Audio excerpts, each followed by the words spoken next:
Welcome to the Emerging Civil War podcast. I'm Chris Mackowski, and tonight we have an all-star ECW panel to talk about Civil War folks who had fought in the Mexican War. And I've got Hollywood squares on my screen, so I'm going to go from my top left and welcome Frank Jasztrembski. Frank, welcome to the Emerging Civil War podcast. Hello. Thanks This for is having this me. is your first time with us, right? Yeah, it is. Well, we're glad to have you with us, man. You're Well, coming from the land of cheese, Wisconsin. You're not wearing a cheese head tonight, though. no, no Packers attire either. I'm still a Okay. Browns fan. All right. Very good. On the lower left corner of my screen is our chief historian, Cecily Nelson Zander. So, how you doing, Cess? I'm good, Chris. How are you? I'm doing well. I feel obligated to explain for our listeners and viewers. Cecily's wearing a hat that says "woof," and why is that, Cecily? Because I have a dog. Okay, and Mo may jump into the conversation as he often does and have something smart to say. So we'll let him Yeah. have his time if he wants to make a guest appearance. And coming from the great city of New Orleans is my friend Sean Michael Chick. Sean, how are you tonight? Oh, I'm fine. Just very busy right now. Now, Frank, you said I didn't catch which team you said you root for, because it wasn't the Packers, right? Not the Packers. I was purposely trying to mumble about that. Cleveland. I'm a Cleveland Yeah. Browns fan. Oh yeah, no wonder he's Oh. mumbling. Right? Well, reluctantly a Cleveland Browns fan. Yeah. Hey, your fans were fine in New Orleans this weekend, okay? Right. All right. They were they not cause a scene. They were buying rounds for people in the bars, all right? Here. See, look at that, classy fans from Cleveland. Very good. Look, then, and now we have Mo popping up on the screen already. Our inspiration tonight to talk about Civil War generals who cut their teeth in the Mexican War is inspired a little bit by a new project that Cecily and Sean have helped collaborate with. It's called the Mexican American War Experiences of 12 Civil War Generals from LSU Press. It's edited by Timothy Johnson, and Sean and Cecily have each contributed essays to that. And then I asked Frank to sit in with us because he's done a lot on the blog. He's done a lot in his personal work, along with those Mexican War connections. And I thought he'd be kind of fun to have us to join us for tonight's conversation. So, Cecily, let me start with you tonight. You wrote about Braxton Bragg for this collection. We'll get into Bragg in a minute. But first, why were you interested in kind of exploring this Mexican War connection? Yeah, it's a great question. We don't have to get into Braxton Bragg ever, as a just like a kindness to our listeners. I'll also say if you're listening to this, like when it drops, is that the podcast parlance? LSU Press is currently having a winter sale, so they have 40% off all their books. So if this interests you and you want to pick up a copy, definitely do so. And the code is right on the top of their website. So it's a great collection. And Tim did a great job putting it together. But yeah, I mean, he asked me to write about Bragg, and again, I assume always in the case of my contribution to anything, they reached the end of the alphabetical list of historians. No one had said yes. They were at the Z's, and I agreed to take part. But I certainly think there's a lot to be said about the U.S.-Mexico War. It's often been, we sort of every, I don't know, say 15, 20 years or so, you'll get a historian who comes along and thinks about the U.S.-Mexico War as a training ground for the Civil War.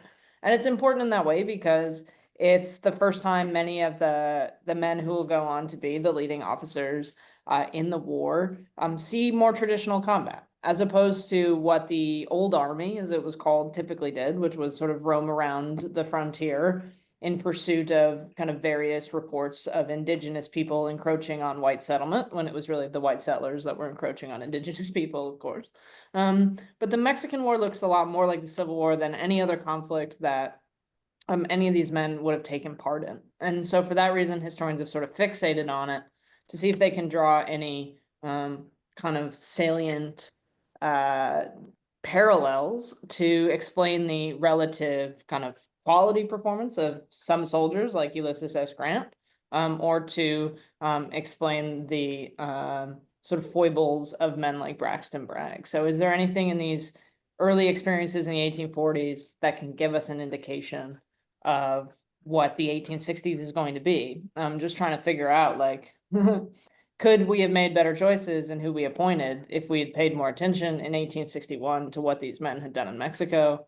Or is there really kind of no way to tell until the soldier is under pressure in ultimate command, kind of what they're going to do? And I think that question's really interesting. So Yeah. it's both factual and counterfactual. Let's see. Very good. Sean, how about you? What got you interested in wanting to address this topic? Well, because I don't know who else they would. They actually originally contacted Parrish to write about Beauregard. So what are But you saying? You're just starting off. You're leading with that. Like, I'm the second string. Is that it? I'm the only They person. couldn't get Albert Sidney Johnson, so they got. Yeah. No, I mean, no, I'm gonna be straight. They have the 12 historians there. I'm the only one who is not working at a university on the list or a college or anything that's on that list of 12. So he straight up says, I went to Parrish, and Parrish didn't even publish up Beauregard to my knowledge. He just started collecting for it and then decided he disliked the guy. So when people ask Parrish, hey, you want to do something in Beauregard or something at Beauregard, he says, go talk to this guy Chick. So that's how they go to me. And the reason I wanted to do it is because one, never pass up a chance to get something published. All right. And never pass up a chance to do a talk of any kind unless it's really, really bad. So I want to get my name out there as much as possible. All right. So that said, I also, Beauregard is somebody who, if you're writing about the Mexican War, you are going to be able to extract a lot about his experiences there. And one of the things that really helps is that he wrote a memoir of the Mexican War. And I really wanted to, I mean, I'd read over it for the Dreams of Victory book, but I really wanted to read it in detail, pay attention to almost every sentence and try to decipher what I could. And as Cecily said, there's a lot of question about what these officers learned or didn't learn in the Mexican War, and in which ways, say, somebody like Don Carlos Buell, who did excellent in the Mexican War and is often seen as not doing that well in the Civil War. I'm starting to say that may be overstated in the Civil War. I think I actually might be more political with Buell, but still, there were certain places where Buell did not excel. And based on the Mexican War record, he looks excellent. Same thing with George McClellan, although once again, you can make a case that being very political. In the case of Beauregard, many have said that there's an officer who, by all accounts, did superb in the Mexican War and underperformed in the Civil War, a point that I definitely disagree with. But once again, that has a lot to do with politics. So I think there's a lot of things to be extrapolated from the Mexican War. And it's honestly the war that we should study in relation to the Civil War more than any other one. Not the Napoleonic Wars and not World War I either, because those are much further away and have different contexts. And also because the Mexican-American War is the first war where West Point is truly tested. Because think about their commanders like Zachary Taylor and Winfield Scott. Those are War of 1812 veterans, and that informed a lot of the ways that they acted. But, Scott in particular really wanted to showcase what West Point was capable of. Hence the engineering company he had with Beauregard and McClellan, Lee, and Tower, and a few other guys. You dropped something in there. I want to come back to just a quick second and point out that Sean's got a great biography as part of the Emerging Civil War series about Beauregard called Dreams of Victory. Check it out. Frank, let me ask you to kind of weigh in on this as we're looking at the Mexican War. What's interesting about that connection to you? Well, so I've always been interested in generals, like the Union and Confederate generals from as far back as I can remember, the personalities. And one of my favorite books is Ezra Werner's Generals and Below. And I mean, if you open up right now, if you grabbed a copy and opened it up and just randomly flipped on a page and stuck your finger on it, odds are you're probably landing on a guy who had served in the Mexican War. So I feel like that's to really understand these personalities, if they had served in Mexico before the Civil War, you really have to look back to that war. I ended up tallying up between Confederate generals, U.S. generals, and even the brevettes. There's over 500 that had served in the Mexican War. And it's really interesting because a lot of them, they kept journals, they sent letters home, they wrote memoirs after the war. So they left their accounts of the things they saw and experienced. And I kind of take a different angle on it, where I'm looking more at, like in my own research, I've kind of looked more at the emotional experiences they went through. While they've certainly, there's military lessons they've learned, and a big thing a lot of people talk about are the friendships they've forged in those relationships, brother against brother type thing. I've really kind of looked at kind of their emotional experiences and what they've had to say about, especially loss, like the death of, just death in general, the death of a comrade, someone who they had went to school with, possibly at West Point or served on the frontier with, or a death of an individual who they were related to that was in service. You actually wrote a pretty cool article about that for the March 2024 issue of America's Civil War. You can still find it online at HistoryNet.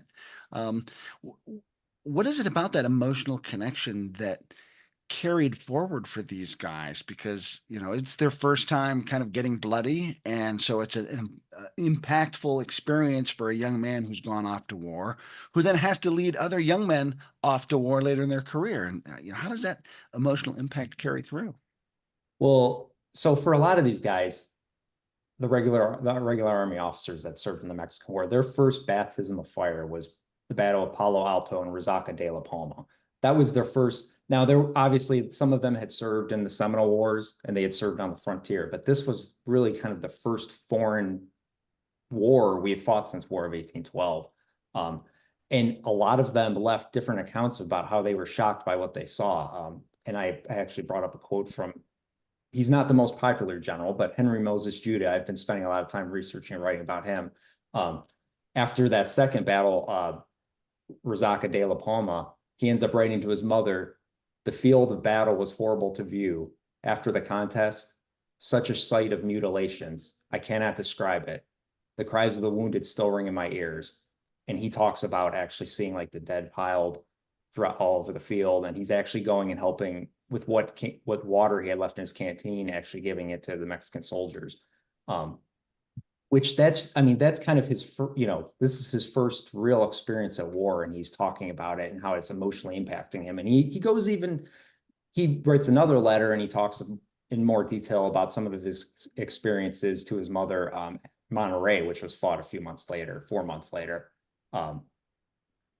So it shows that, okay, that's their first experience to this, or one individual's first experience to this. But then I was interested to see this kind of continued on with them reflecting back through the Civil War in later years. Notably, Lew Wallace, most people are familiar with him. He was a lieutenant with an Indiana Volunteer Regiment during the war.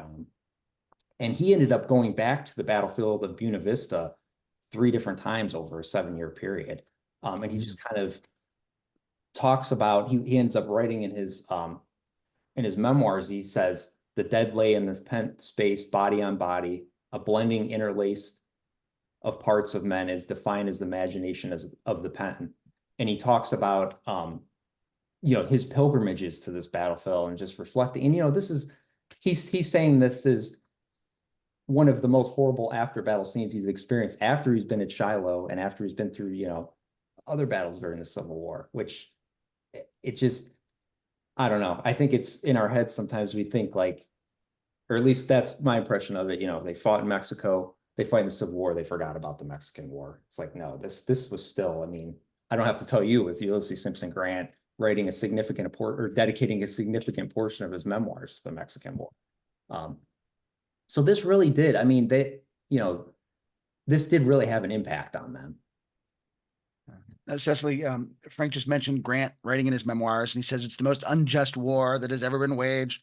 Tell us, just give us some context for the Mexican War, and you know, what happened, why did it happen, and why did it become controversial?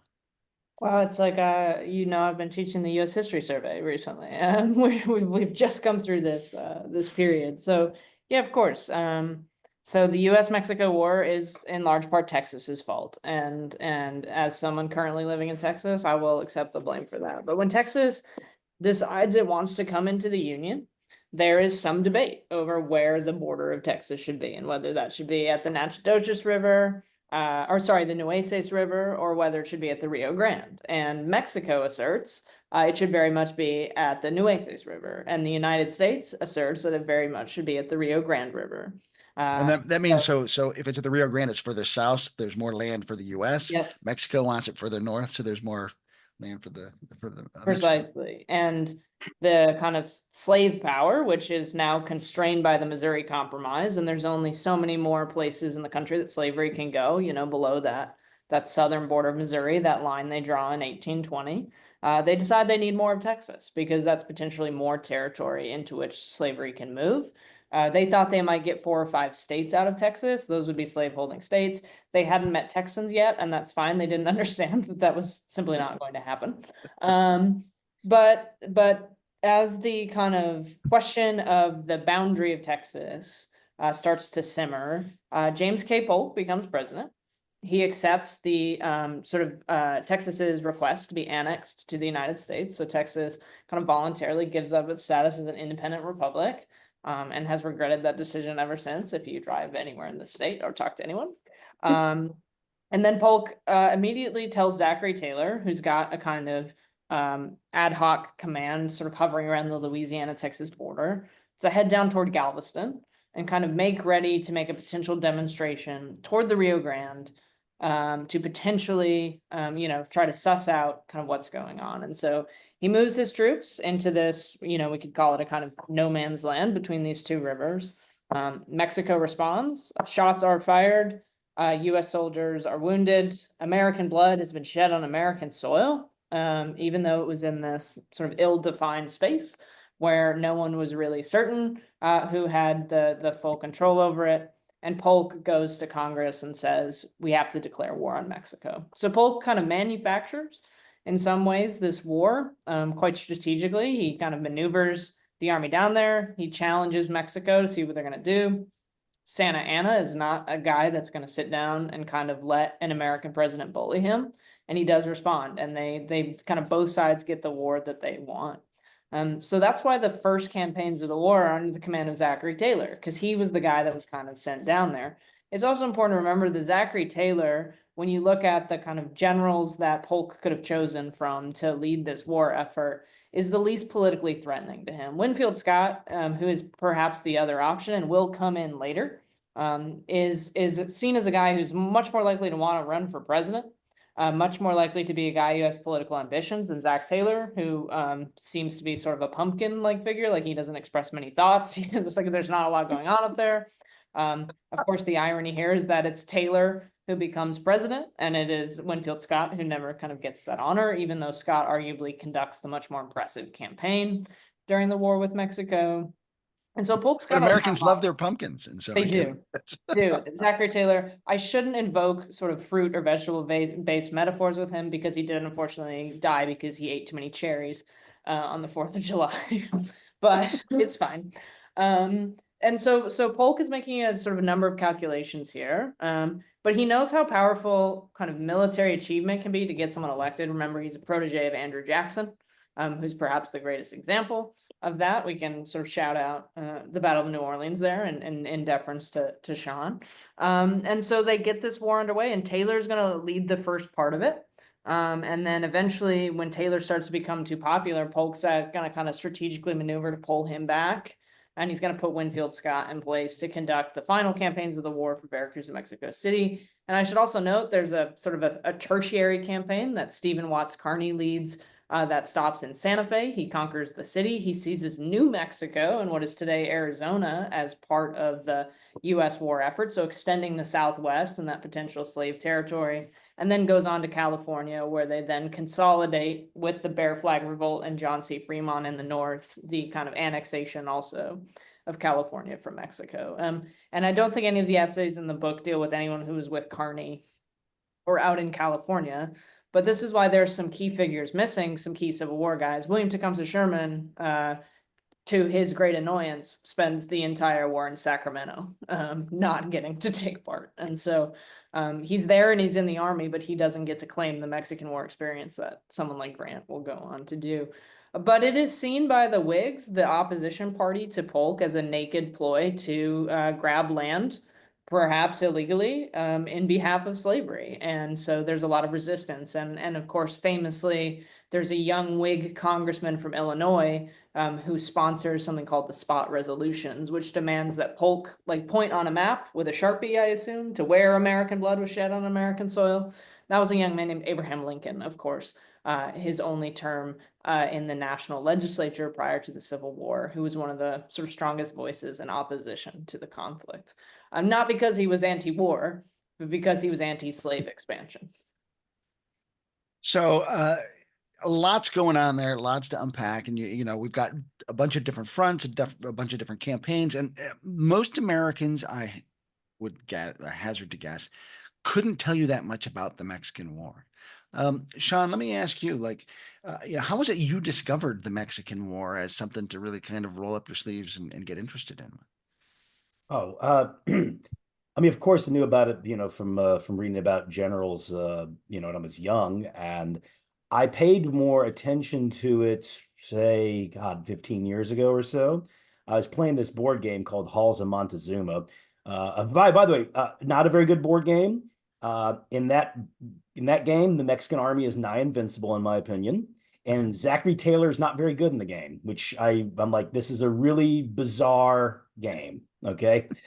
But it had some great ideas, but it really, looking at the details of it, and they had individual cards in the game you could play for Grant, Lee, and Beauregard. And of course, I'm like, wait. So I knew Grant and Lee and Beauregard were all involved. And then, I read a few more things out. But at that time, I was more interested in it from a purely military tactics point of view. The fact that the battles are fought are fairly close to Napoleonic in many ways, but also trying to figure out. I'm always really interested in military losers more than winners.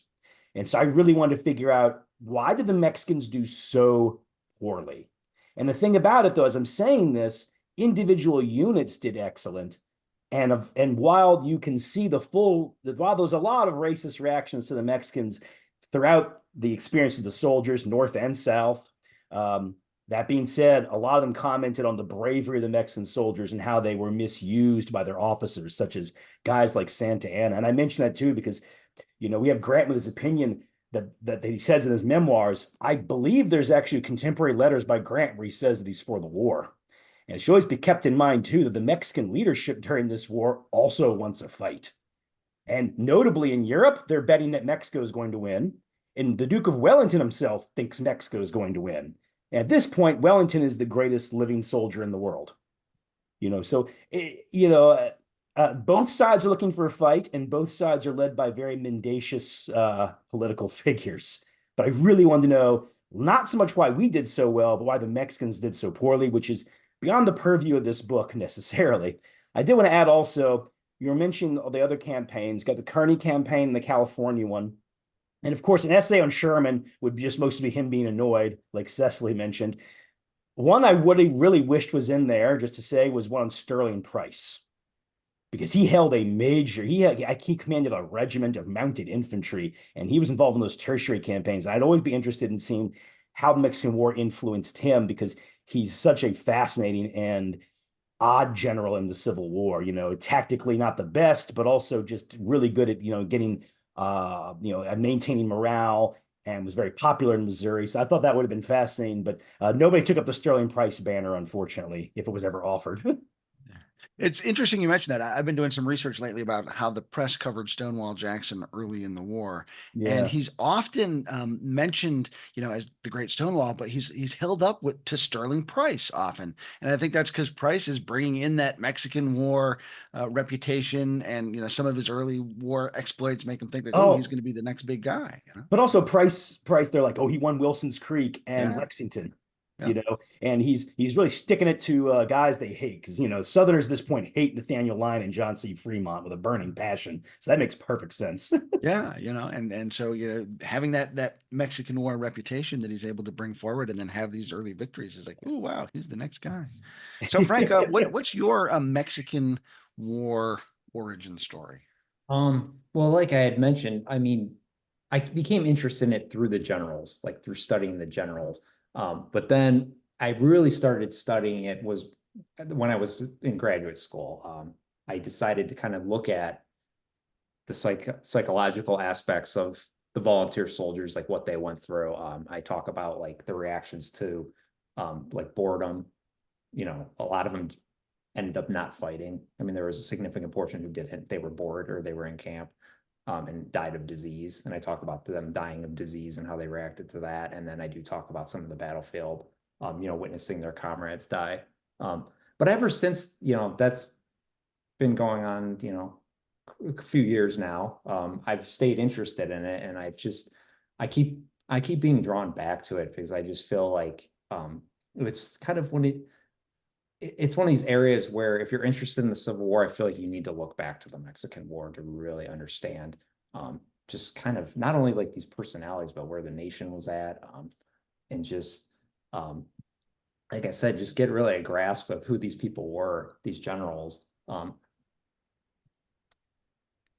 It's I think kind of, and it's a little deceptive, as we're trying to figure out who these generals were, because so many people look back through that lens of hindsight and think, well, of course we can see, kernels of genius in Stonewall Jackson here, in the Mexican War. We can see, Ulysses S. Grant manhandles a cannon to the top of the church steeple all by himself, and and so like, we can sort of look back and cherry pick these incidents and say like, well, of course there are these kernels of greatness, but for every one of those stories, then you've got a Sherman sitting in Sacramento stories as well, So I think we sometimes have a tendency to cherry pick our Mexican War history rather than looking at it a little more fully as well. Cecily, I see you kind of nodding your head along to that. Yeah, I mean, I think that's true. We kind of, I'm going to use a grad school word. We sort of assign a teleology to some of these guys. We assign a very specific, trajectory. Like, of course, U.S. Grant was destined for greatness, and this was the sort of core of his. No one should have been surprised that Grant did what he did in the Civil War. It's like everyone should have been surprised. He was broke and working in his father's tannery in 1861.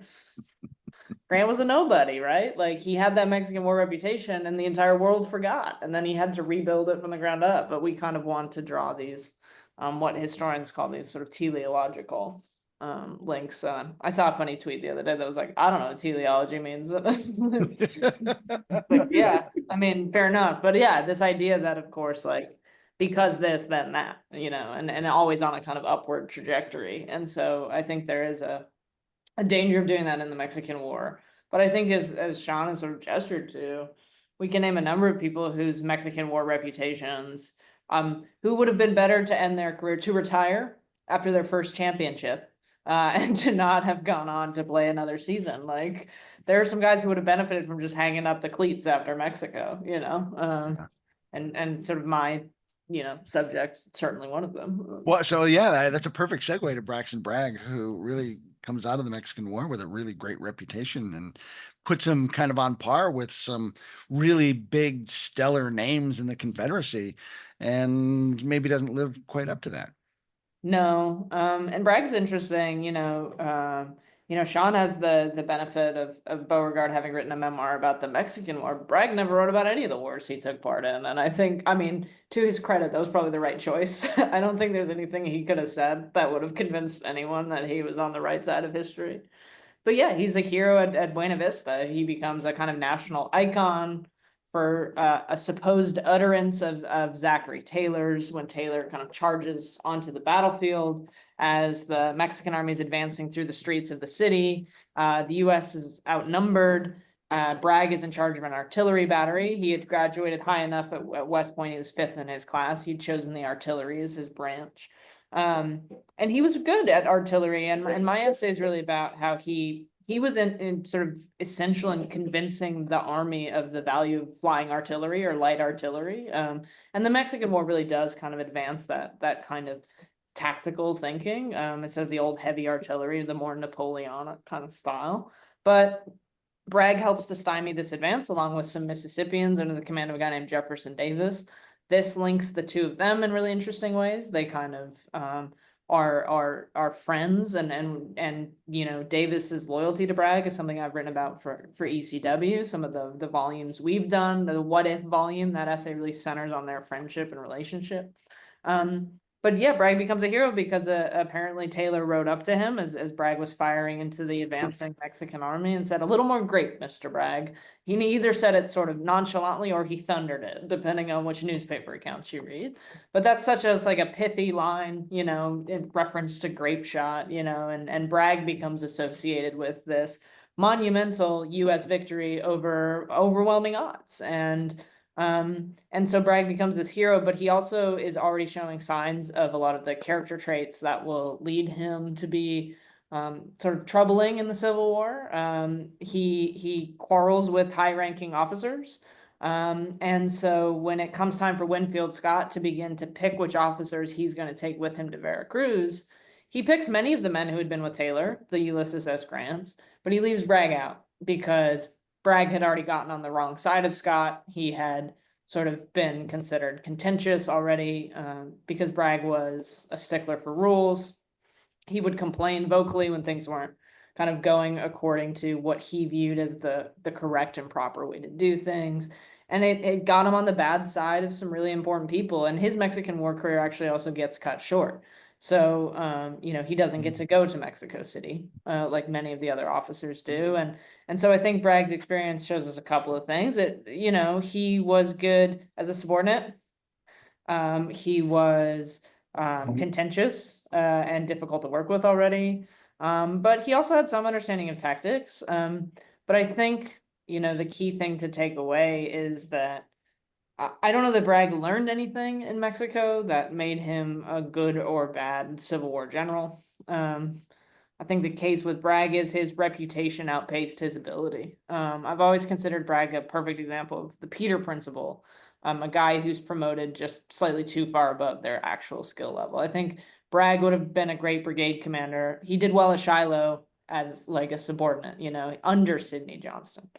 It's when he's fully in charge that his worst traits get kind of amplified, and he becomes so impossible to deal with that the president of the Confederacy has to get on a train from Richmond to Tennessee and have a meeting with all of Bragg's subordinate officers in which they each announce in turn that they hate his guts and wish he was gone. So with him in the room. right, yeah, as he was standing there and presumably thinking, me, what have I done?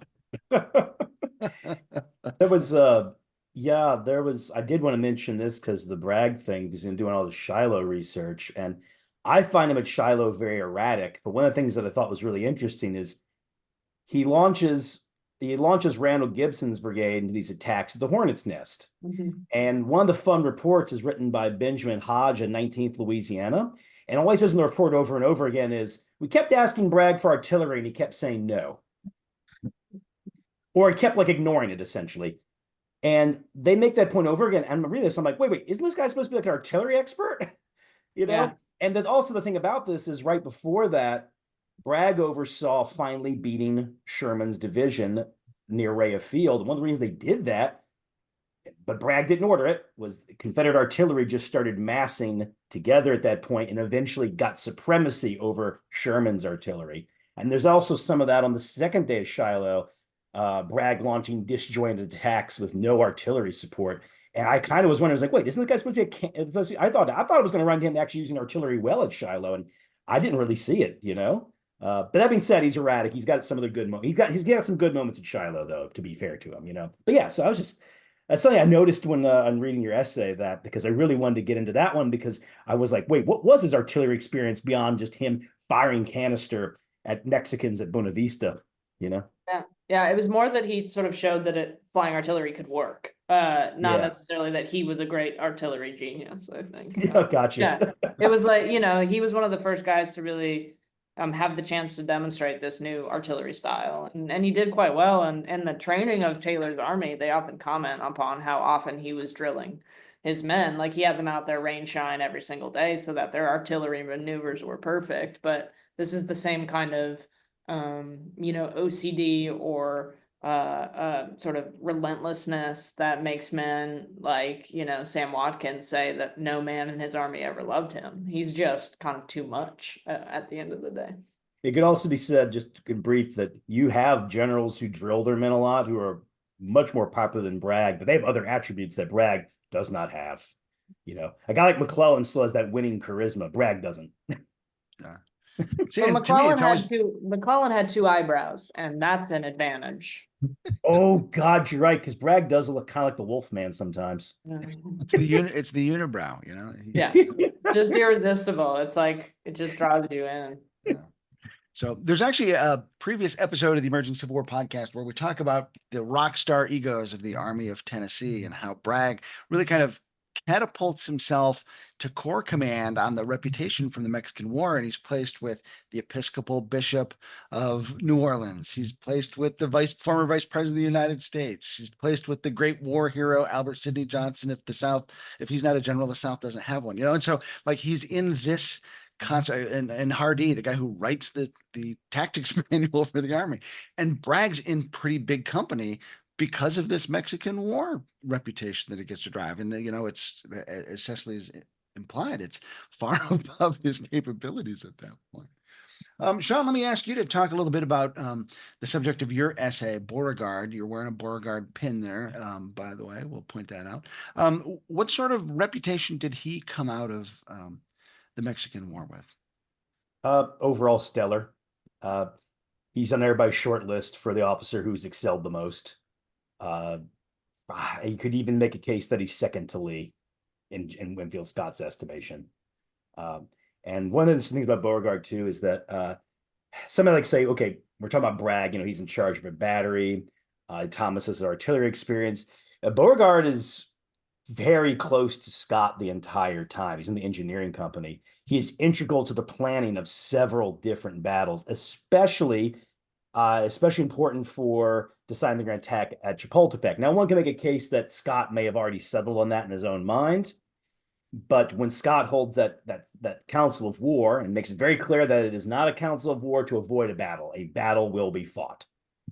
Almost every officer, including Lee, almost all the generals say attack from the south. And Beauregard is the one who says definitively, there were a few other officers who mentioned it, but he's one who definitively says, no, attack Chapultepec, they won't see it coming. I somewhat think Scott may have already wanted to, simply because they had attacked at Molina del Rey, and this is usually considered Scott's worst battle, but the battle did set up what happens at Chapultepec, so I think he might have done that also for his own reputation. But regardless of all of that, he's integrally involved in the planning of 3 major battles in the war. Now, he's the opposite of Bragg to me. Bragg in the Civil War was a very obedient subordinate. He was able to win over his superiors constantly. It's his subordinates that hate him because of his relentlessness in many ways.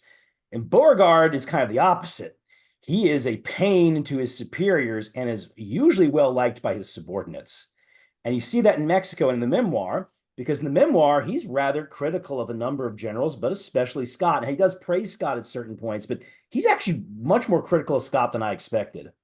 At the same time, throughout his memoirs, he's obsessed with who should get proper recognition. And this is not just him. He'll say openly in one time, I think for Veracruz, he said Lee should have got more credit for what he did at Veracruz in the siege. And he's constantly mentioning which officers are helping him in these battles and what contributions they're making. And so in that regard, you can already see why he was popular with his subordinates and with his men. So that was one thing in particular. And once again, he leaves the war with a fantastic reputation. And I also like to say that another thing that should be noted is that Lee and Grant always had these assignments where they're away from home. Beauregard before the war is in Louisiana, and he's in Louisiana after the war the entire time. Like they never give him orders and say, hey, we want you to go hang out in Oregon for a minute. No, he's in Louisiana the entire time. So he's around friends and family the entire time. So even though he's complaining, I was partially like, man, you are one of the luckiest officers in the Army right now in terms of you don't have to hang out in the frontier or he never went to Florida, for instance. He never had to experience the Seminole War, So for all this complaining, he sure won on that count. Yeah, right. Yeah. So Frank, let me, I'll shift gears just a little bit with you. And who do you think comes out of the Mexican War with a great reputation? Oh, that it brings up the point where are we talking about there and then, or are we talking about later, when they're looking back and being like, whoa, that guy, we knew that guy was going to do really good in that war. I think some of the guys like Cecily had mentioned that came out of the war with good reputations, they should have just retired. Robert Patterson was one of them. James Shields, James Shields was nearly killed at Cerro Gordo. I mean, and a lot of this was the fact that these guys were volunteer officers and they were showing oh, look, we can do as good as these regular Army officers. Some of them, I feel like they they were talked up like they performed better than they probably really did. But I'm trying to think who else I would say that came out of the war and kind of maintained that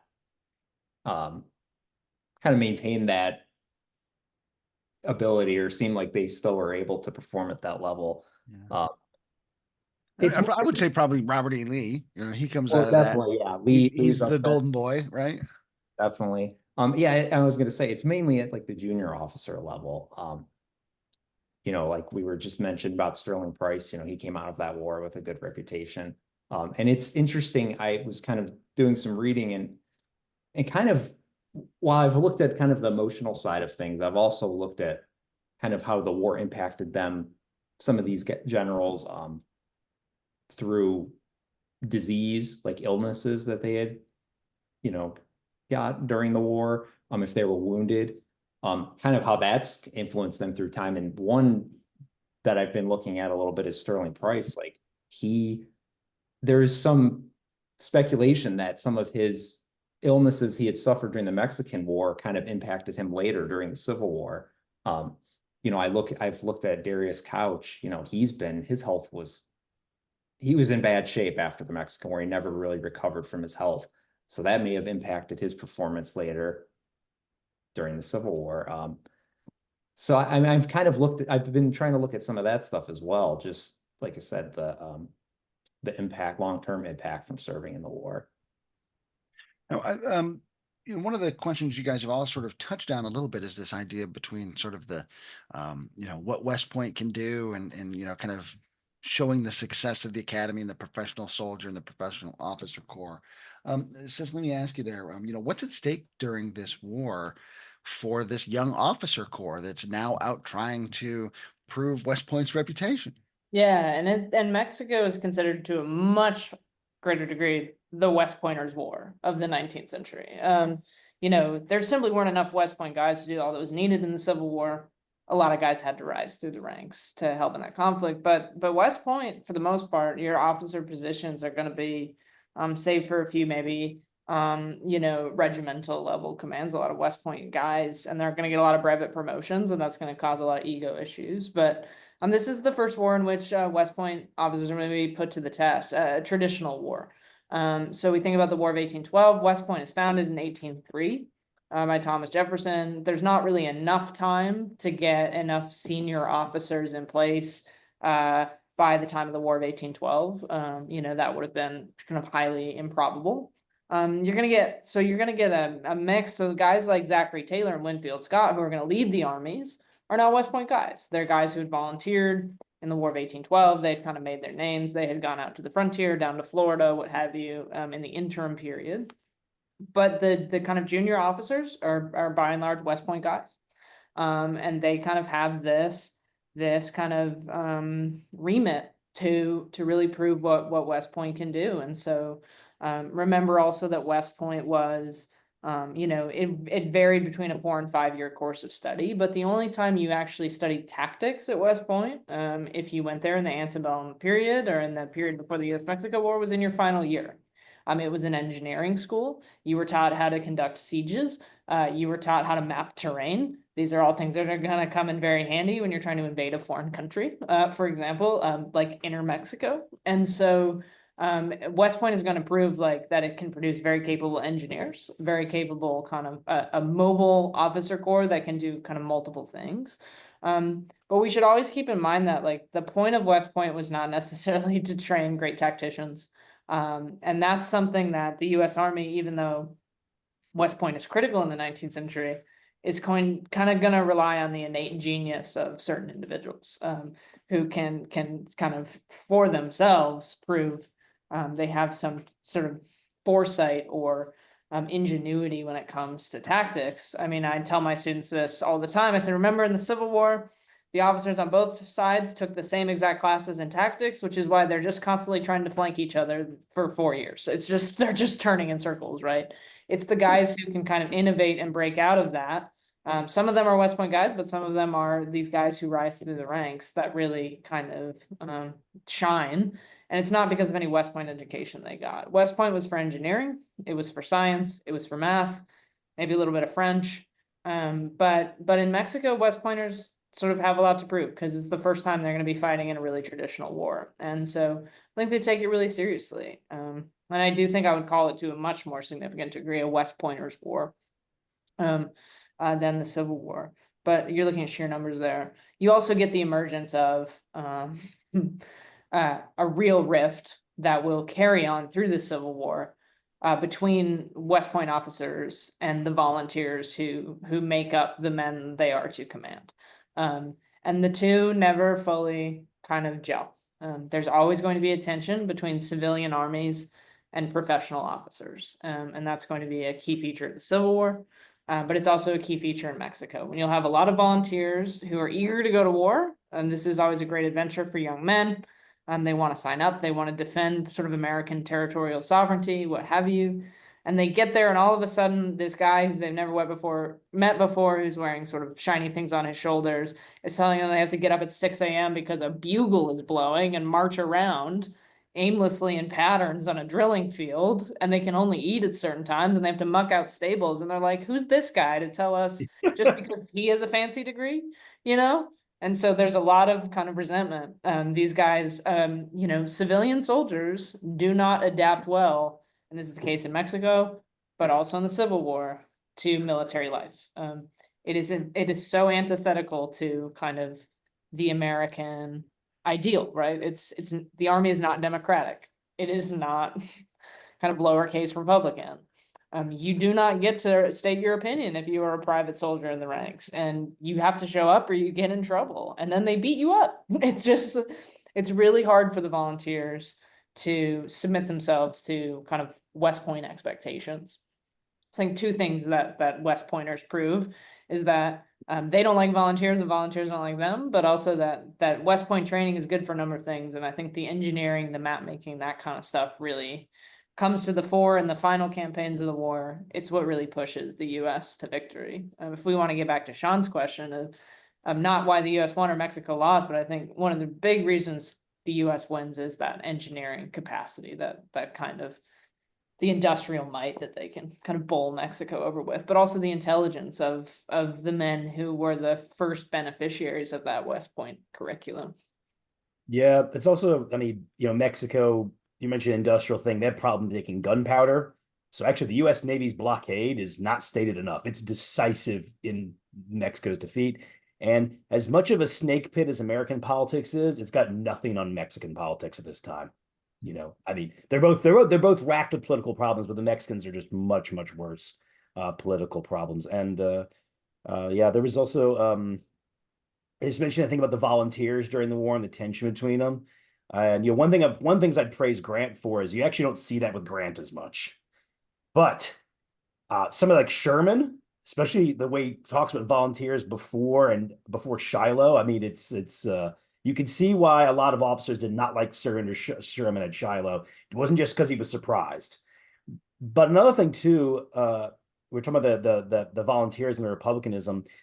These men also, this is this myth still persists to this day, right? So if I have there's lots of tour guides in New Orleans talking about various things, getting all sorts of things wrong.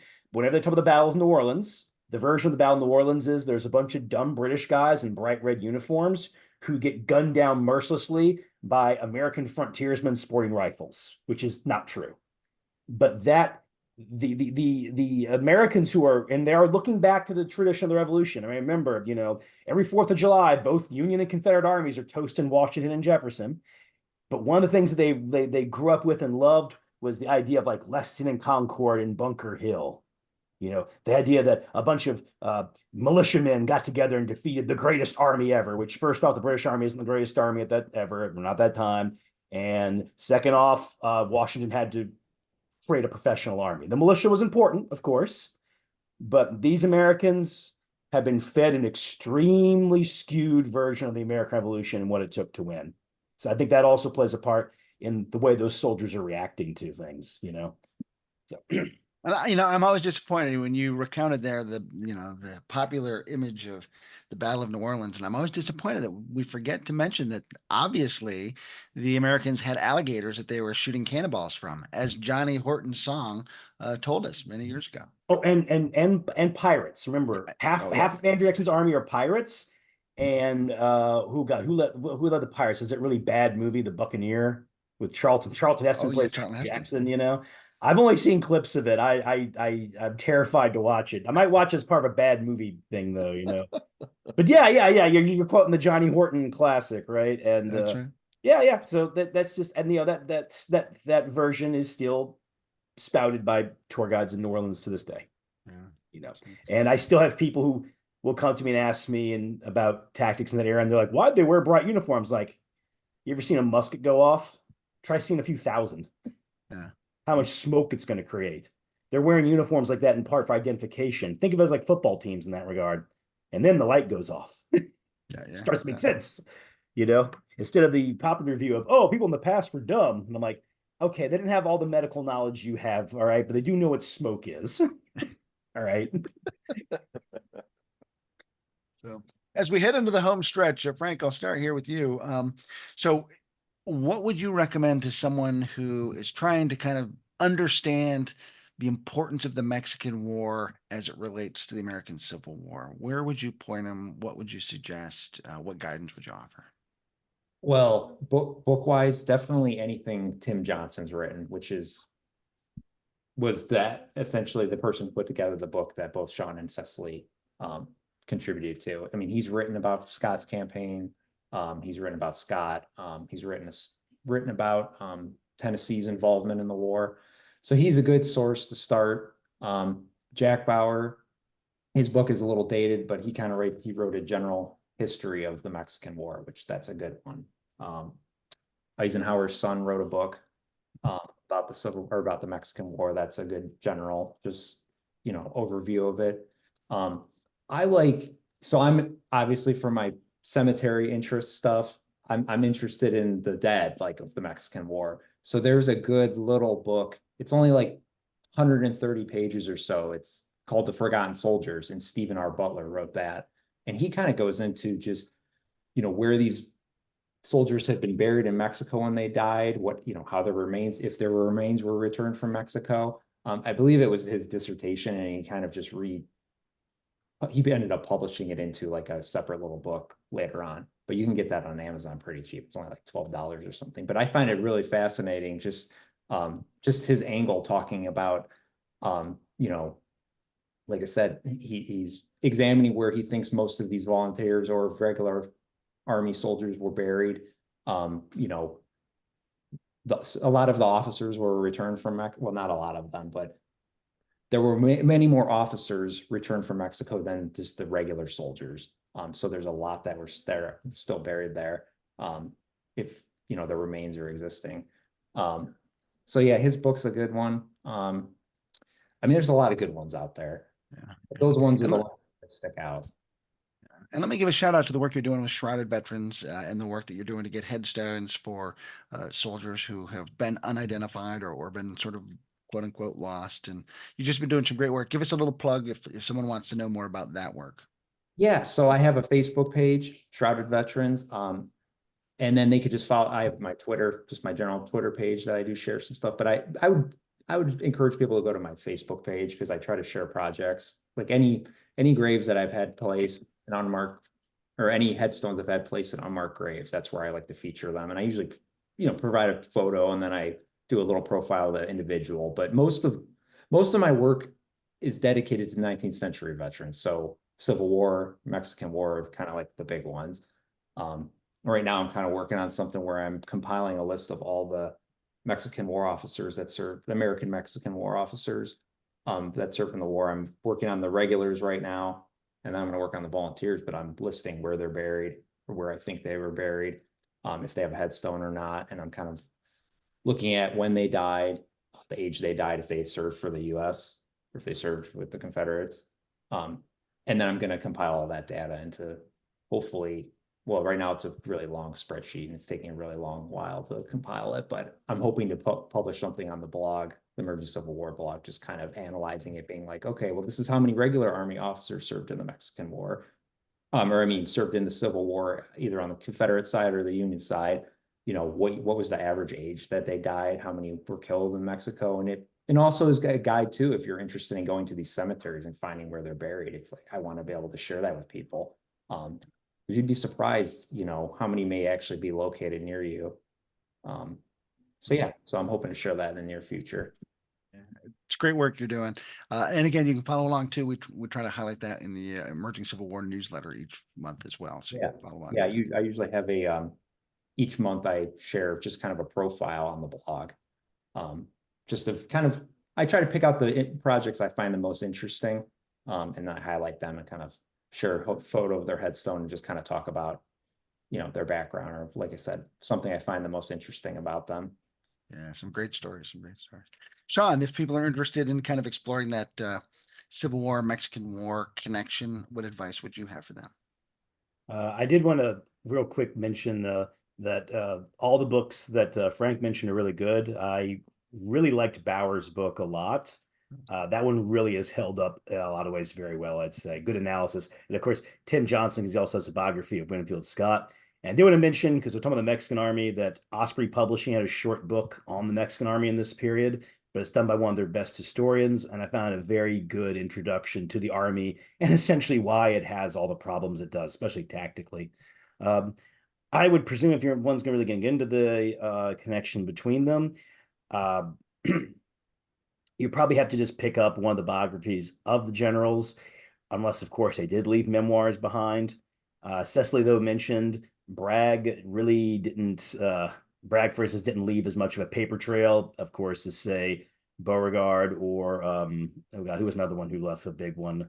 We have pretty extensive letters by Lee overall. But anyway, point is that that's kind of where I'd start with the biographies. And also, when you're looking at them, consider what proclivities they're already showing, because I truly do believe that even with the officers who do well in Mexico, you already are seeing some of their deficiencies are already apparent. I think Refuse's essay on Joe Hooker makes a good point for him already learning about the usefulness of political maneuvering.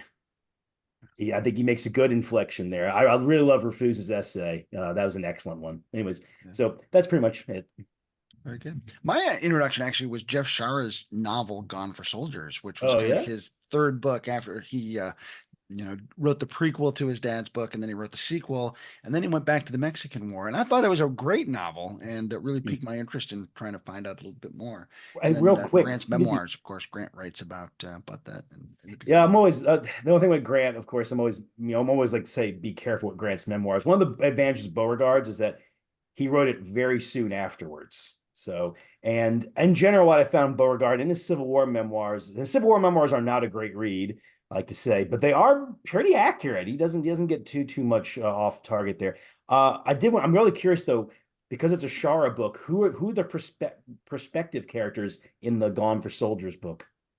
Yeah, he talks a lot about Lee. I mean, I think Lee's probably his star attraction there. He talks about Grant. He talks about Beauregard a little bit, and he talks about Johnson. And okay. Wait, so he does. So wait, those are. I mean, does he have like the perspective guys? Because I'm used to him having like what and like Gods and Generals. It's like Hancock, Jackson, and Lee. Yeah, those are his perspective guys in that book too. Okay. He talks about Scott a little bit as well, but mostly through the lens of Lee.